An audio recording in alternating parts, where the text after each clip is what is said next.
All right. So next up on on TRE Live, we have a really special guest. This is the first time we've had them on. You've seen their logo over and over.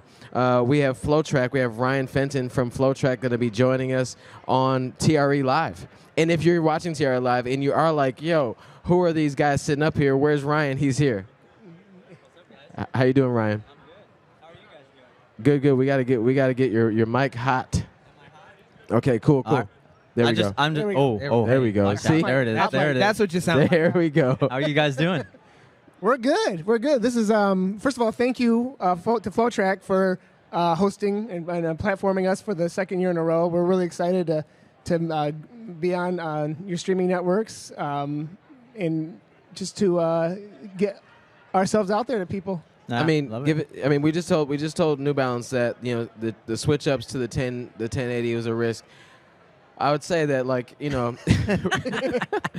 giving us microphones with your logo on it, not ours. I love this tie-in. This is good. It could be. I mean, it might pay off, but it's a risk. Hey, we've done risky things over the years. I think this is a pretty safe bet working with you guys. So. Okay, cool. So just tell us a little bit. I mean, if someone's watching and they don't know FloTrack or Flow Sports, what's going on? Yeah, FloTrack is under the parent company of Flow Sports. We're a live streaming broadcast company that covers 40,000 plus events throughout the year across 20 plus different sports. Running and track and field is one of our heritage sports. The company was founded off of wrestling and running. Our co-founder and CEO Mark Floriani, who's still leading us today, was a track and field athlete at University of Texas. His brother was a wrestler at Cal Poly, and they got out of school and we're just like, man, we love these sports. We know there's thousands of people out there doing these sports, loving these sports, want to follow it, and there's no way to follow it, right? And it was a really simple, but at the time, innovative idea of let's go around the country and shoot video with the best minds, best athletes, best coaches in these sports, and let people learn from them. And that led us into event coverage and ultimately live streaming, and ultimately then getting into other sports where we saw kind of a hunger for that within those communities, and really what the company was founded on was underserved sports, right? Sports that weren't getting the mainstream media attention, but knew there was a base of fans and participants out there that loved and were so diehard to learn more and engage more with these sports they love. So here we are today, almost in 2026, we'll be celebrating 20 years, and it's been a wild ride along the way. So, yeah, Two things that I can glean from what you just said was your CEOs like torture. There you go. Track and field and wrestling are probably the two most self-torturing sports you can get into. And he was a steeplechaser to add on to that, yeah. so even more. But also, it sounds like the ethos of the company is connection. It's connecting people to the sport, connecting friends, family to the sports that they play, but also that they want to see their family play. So how important is connection to not only Flow Sports, but FloTrack? Just the idea of connection. Talk to us a little bit about that, the connecting people to the sport. Yeah, I mean, connection was kind of a foundation of everything we did early on, right? Like you as a runner, and especially, rewind to 2006, 2007, 2008, internet wasn't what it was today, right? The ability to find content was not what it was. The ability for you as a person or an athlete or personality to create your own content wasn't what it was, right? So it was really hard to find these things, and so connection was key in a lot of different ways, right? And so the thing that was, I think, really important for us initially, our mission back then, and is still the mission today, is grow our sports every day. And how do you grow a sport without a connection, right? And so if I'm a runner and I aspire to be a better runner, or I'm a fan of an athlete, you can only be a fan so much of that athlete if you don't know about them, right? And so how could we provide kind of that behind-the-scenes look and in-depth kind of context and insight around who these great athletes were, so fans could connect more with them, right? And so bring kind of that human element down to, it's not just an athlete we see a time and a result, or see them once every 4 years at the Olympics. This is like a person that came from the same cut of cloth that I did and started the way I did, or came from the same area that I did, and we could humanize those folks a little better for people to really become deeper fans of and follow their careers. I got a two-part question. Number one, what are you seeing as like the most popular sports in your network that people are watching right now? And then two, is there a specific special or show that you've put together that you're really proud of? That like if you want to know what FloTrack's all about or Flow Sports are all about, go watch this. Yeah. So some of our biggest sports right now, motorsports is really big for us. Wrestling, running. Ones obviously we've been in for a while. Cheerleading is a big area that we do a lot in. Hockey is really big. College, we're doing a lot with college. So what you see ESPN doing with major conferences, we're doing that. And as I said earlier, we're focused on the underserved markets and sports. We take that approach to everywhere, right? So even within college, we do a lot with Division II and Division III. Similar the way you'd see an ESPN go with the Power 4 conferences and cover all the sports that they have, right? And so we're trying to drill down into these areas across all these worlds. So those are some of our I'd say big focus areas right now. There's a few others that we are doing quite a bit in: cycling, rugby, and so there's a lot out there that we stay busy with. If a little bit ago you were saying that times have changed. Things aren't what they were. The internet has changed a lot. Social media has changed everything. How does FloTrack continue to, or how do you feel about like the evolution of things right now, and how do you stay, relevant in a space where, you can seemingly pick up your phone and just go on social media and kind of see what you want to see? Like, how do you stay at the forefront of all this and continue to provide a service to families and people that want to tap into these sports? Yeah, it's changed a lot, right? We were once the outlet where if you were an athlete and you wanted for people to see you or hear about you, we were kind of the only place to do that, right? Now you can pick up your phone.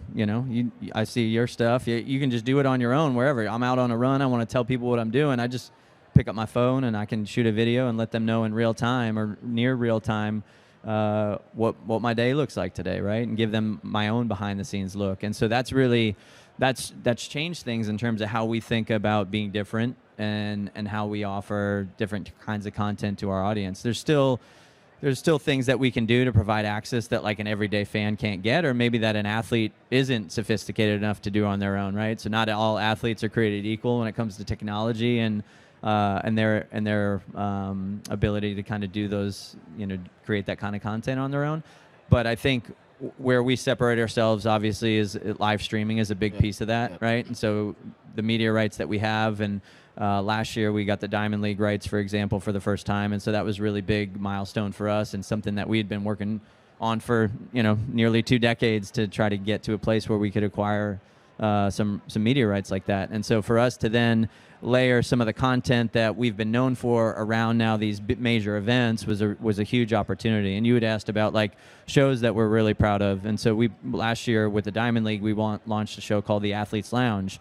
And that's a show focused on having Olympic athletes host a show around these competitions where fans could hear and see the perspective from athletes that have been in the shoes of the athletes today competing at these events at the Diamond League, right? And so we were able to couple that with live interviews with the athletes on site overseas in Europe in real time, talking to the athletes, hosting the Athletes Lounge from our studio in Austin, and it was awesome in terms of just like a way that we could engage the audience around these events in a different way. So typically you'd go on a network and watch the track meet and hear the commentators, and we still offered that, right? We offered that traditional experience that you get and people love, but we also layered in another viewing experience similar to you might see like a Manning cast, right? It's kind of another option that you have to, there might be personalities that you really like and you want to hear from, coupled with this great event you want to see, and we were able to provide that, and there were some really unique moments that came out of that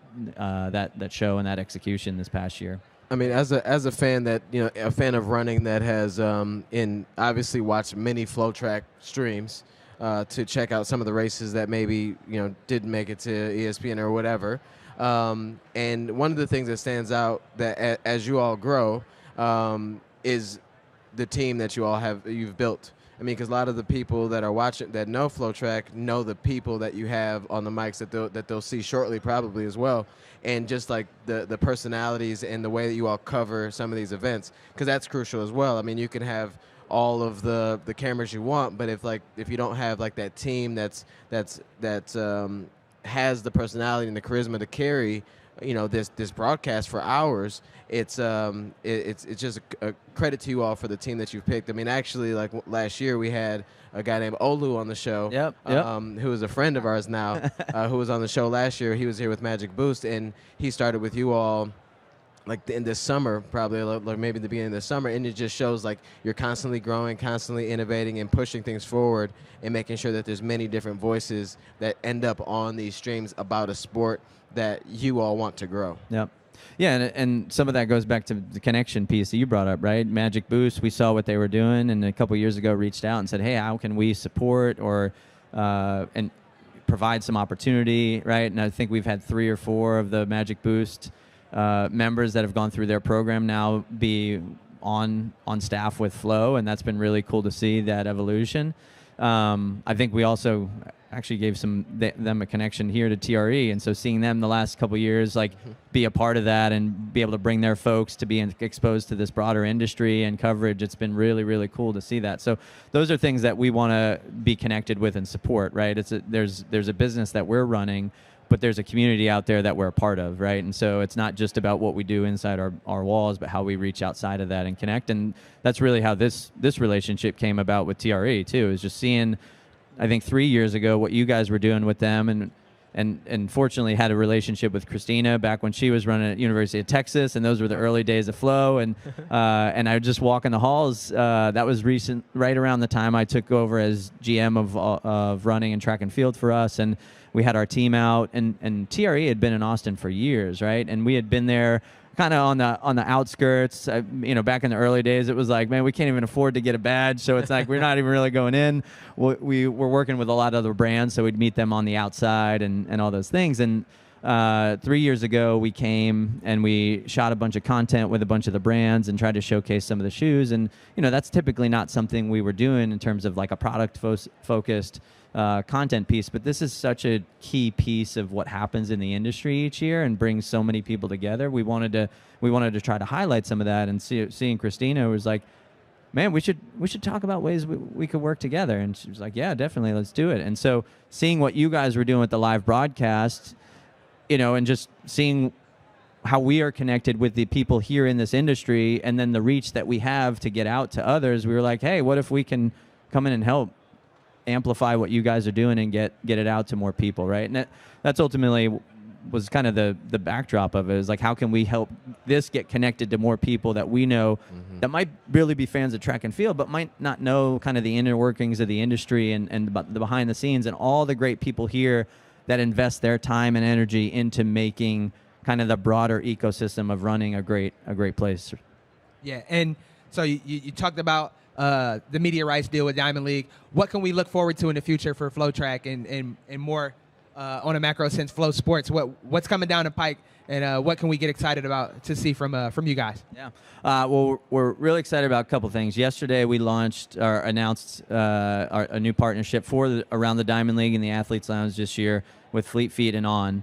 Last year, we worked with Fleet Feet and Tracksmith. This year, On has come on board in a big way. So both Fleet Feet and On will be a part of that. So we'll have more announcements coming around our coverage of Diamond League and the Athletes Lounge in the coming weeks and months. But really, a lot of excitement around that, around what we'll be doing with the coverage. Just similar to what I was saying with the athletes that we had involved in our show last year, and then ways that we're going to activate with both On and Fleet Feet throughout the season to get more people connected to these events, right? I mean, it's an interesting world for both of us, where Flo reaches a really kind of high-level, dedicated track and field athlete and enthusiast, and also the high school athletes through what we do with Mile Split, and couple that with Fleet Feet and kind of their ability to reach people outside of our normal audience. There's a really cool opportunity there for both of us to connect in a different way around these key events. So that's really big. And then in 10 days, we'll be broadcasting the Brooks XC Championships. And so that was a really exciting partnership that came together this year. And Real quickly, really, yeah, right? yeah. Very, very quickly this fall. I mean, the former event, Foot Locker National Championships, kind of disbanded. Fleet Feet and Brooks and a number of others who we'll actually be talking to after you guys today came together to save this event. That was such a key and important moment for a lot of high school kids over the years, me being one of them. I competed at the Northeast Regional when I was in high school, and so being able to be a part of bringing that event back and kind of saving that opportunity for these great high school kids is really exciting. So 10 days from now, we'll be broadcasting that in San Diego, and so yeah, just a couple things coming up on the FloTrack side we're really excited about. Man, I really thought that you were going to be saying that you're excited to announce that PR Project will be traveling with you to all the Diamond League events. Well, we'll negotiate brand rights after the show, I think. Yeah, I mean, no, you can have whatever you want as long as you get me to the Diamond League, in person, I'll be fine.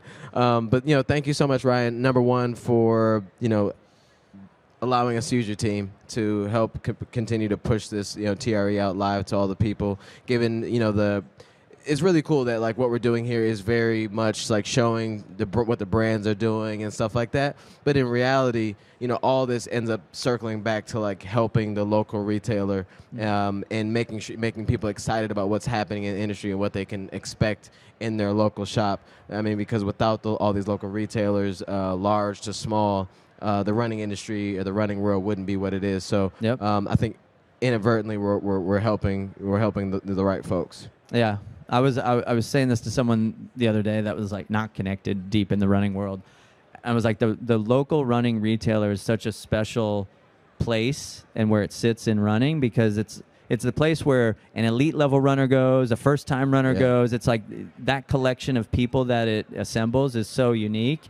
And the amount of the amount of like experiences that come through those doors with running or without is just it's a really unique place. So for us, that we look at the retailers as a really, really key place in our communities when we look at like what we do on the high school side and how they're working with kids to get shoes on feet and get them ready for their seasons. But it extends to someone that's running their first 5K, first marathon, or training seriously for the first time and wants to level up what they've done, right? So it's these are important people that are here this weekend.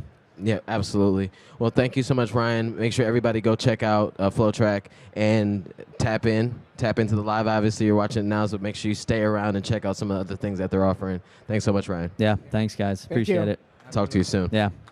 Yeah, man. No, it's really an honor to have FloTrack be a part of what TRE Live is and has become, and then to see, all the things that they broadcast all year long at such a high level.